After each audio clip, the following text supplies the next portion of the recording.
দোসরা ফেব্রুয়ারি এবং তেসরা ফেব্রুয়ারি এবছর দুদিনেই করা যাবে সরস্বতী পুজো। তবে জেনে নিন কোন দিন কখন থাকছে পুজোর শুভ সময়। বাগদেবীর আরাধনা করার আগেই জানুন দেবী কোন ফুলে তুষ্ট। দেবী সরস্বতীর আশীর্বাদ পেতে চাইলে পুজোর দিন অবশ্যই মেনে চলুন এই নিয়মগুলি। নম সরস্বতী মহাভাগে বিদ্যে কোমললোচনে বিশ্বরূপে বিশালাক্ষী বিদ্যাং দেহি নমস্তুতে। নমস্কার বন্ধুরা, সামনেই বাগদেবীর আরাধনায় মেতে উঠবে গোটা বাংলা। দেবী সরস্বতী হলেন শিক্ষা, শিল্প, সংস্কৃতির দেবী। আমাদের মনের গভীরের অন্ধকার, অশিক্ষা, কুশিক্ষা দূর করে জীবন আলোকিত করার জন্যই আমরা ঘরে ঘরে সরস্বতী দেবীর পুজো করে থাকি। নিষ্ঠা সহকারে দেবীর পুজো করলে সিদ্ধিলাভ হবেই হবে, এমন কথাই প্রচলিত রয়েছে প্রজন্ম থেকে প্রজন্মান্তরে। বছরের এই একটা দিনে তিথি অনুসারে বিদ্যার দেবীর আরাধনা করা হয়। এবছর অর্থাৎ 2025 সালে দোসরা ফেব্রুয়ারি নাকি তেসরা ফেব্রুয়ারি কোন দিন আমরা সরস্বতী পুজো করতে পারবো, কোন দিন পুজো করলে সবথেকে ভালো হবে, এই বিষয়টা নিয়ে আমাদের মনে সংশয় তৈরি হয়েছে। চলুন আমরা এবার দেখে নেই শ্রীপঞ্চমী তিথি অনুযায়ী কোন দিন কখন থাকবে এবছর অর্থাৎ 2025 সালে সরস্বতী পুজো করার শুভ সময়। এবছর শ্রী পঞ্চমী তিথি শুরু হবে ইংরাজির 2রা ফেব্রুয়ারি, বাংলার 19শে মাঘ রবিবার দুপুর 12টা 14 মিনিট থেকে। পঞ্চমী তিথি সমাপ্ত হবে ইংরাজির 3রা ফেব্রুয়ারি, বাংলার 20 মাঘ সোমবার সকাল 9টা 57 মিনিটে।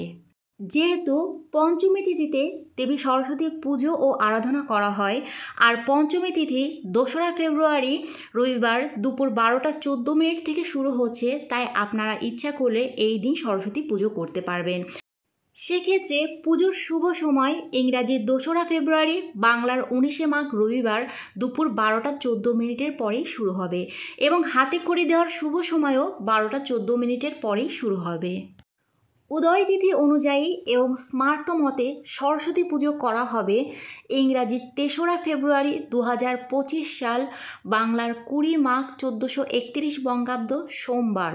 সরস্বতী পুজো করার সবথেকে শুভ সময় থাকছে ইংরাজি 3রা ফেব্রুয়ারি, বাংলার 20 মাঘ সোমবার সূর্যোদয়ের পর থেকে সকাল 9টা 57 মিনিট পর্যন্ত। যেসব ছোট শিশুরা হাতে খড়ি দেবেন তারা উপবাস থেকে এই সরস্বতী পুজোর শুভ সময়ের মধ্যে হাতে খড়ি দিয়ে দেবেন। প্রত্যেক দেবদেবীরই কিছু পছন্দের ফুল রয়েছে, সেই পছন্দের ফুল দিয়ে যদি ভক্তি ভরে তাদের ডাকা যায় তাহলে তাদের আশীর্বাদ লাভ করা যায় বলে মনে করা হয়।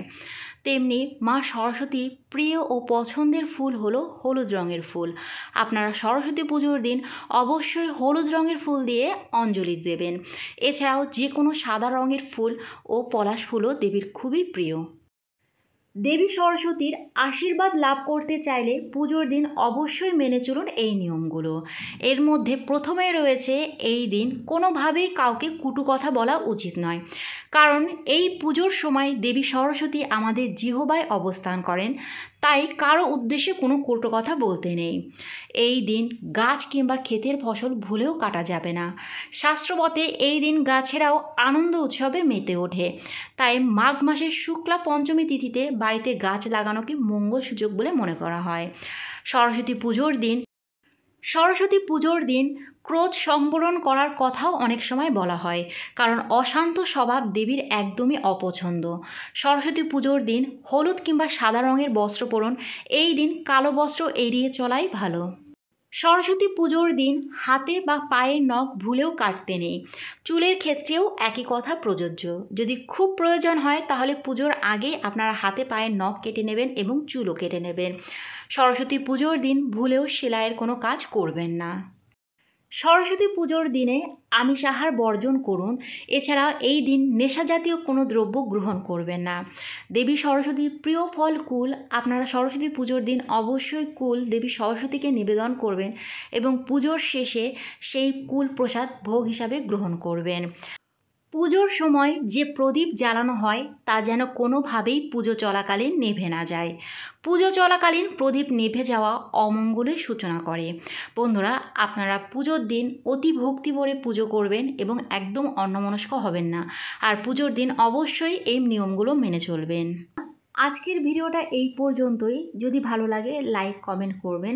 পরবর্তী ভিডিওর আপডেট পাওয়ার জন্য চ্যানেলটি সাবস্ক্রাইব করে পাশে থাকবেন। আপনাদের সবারই বসন্ত পঞ্চমী অর্থাৎ সরস্বতী পুজো খুবই ভালো কাটুক। নমস্কার।